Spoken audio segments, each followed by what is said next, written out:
Anong meron sa kanila? New series ni Kim at Paolo na The Alibi. Super trending.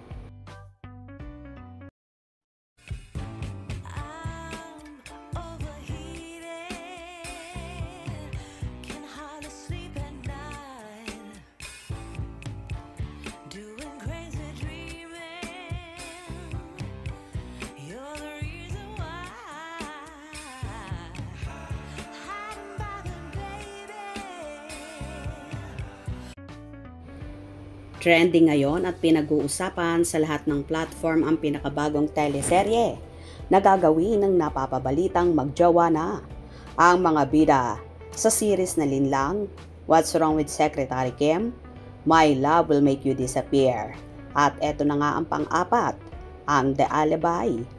Walang iba kundi sina Kim Chiu at Paolo Avellino, kung saan tinatawag nga ng ilang fanay na Kim Pao, Supremacy is Real. Nag-trending nga sa X, dating Twitter, ang Kim Pao nang mailabas ng ABS-CBN at Dreamscape Entertainment ang video clips ng bagong series na pagbibidahan ng Kim Pao. Kakaiba ito sa dalawang series na nagawa ni Kim at Paolo na parehong pumatok sa mga manonood at naging box office hit. Naman ang first movie nila na My Love Will Make You Disappear na kumita rin sa takilya. At sila rin ang top gross film sa year 2025 as of now. Hindi talaga may kakaila ang lakas ng chemistry ng Kim Pao na sinusundan kahit saang sulok ng mundo. At in demand talaga ang tambalan nila. Nagtataka ang mga netizens kung bakit ang title ng new series ay The Alibi. Ayaw nga daw bang maungkat or pag-usapan ng Kim Pao ang kanilang totoong relasyon, kaya The Alibi ang naging title na pilit idinudugtong ng mga kritiko sa bagong gagampanang mga karakter ni Stella Maris Morales, Kim Chiu, at Vincent Cabrera, Paolo Avellino. Mukhang exciting nga ang gagawin ni na Paolo at Kim kung saan inaabangan na ng lahat, lalong higit ng kanilang mga supporters. Tuwang-tuwa naman ang Kim Paulaja kaya naging trending nga ito sa X na nag-uumapaw na paingayin ang Kim Pao tandem at ang The Alibi series na ayon nga sa ilang source ay malapit na raw mag-lock-in taping ang dalawa.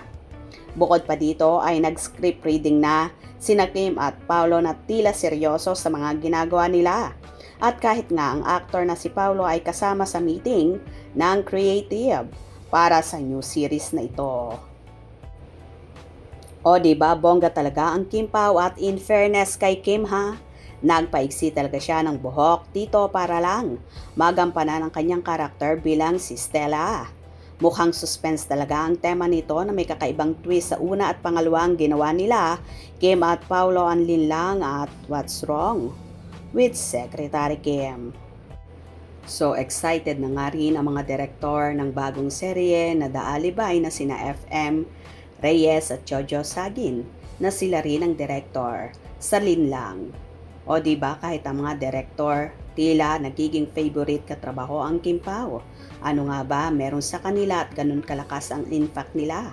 Di lang sa mga supporters, manonood, pati na rin sa mga writers, director at staff. Anyway, congratulations in advance kina Kim at Paolo at sa buong team ng The Alibi. Hope you enjoy. Please subscribe for more info.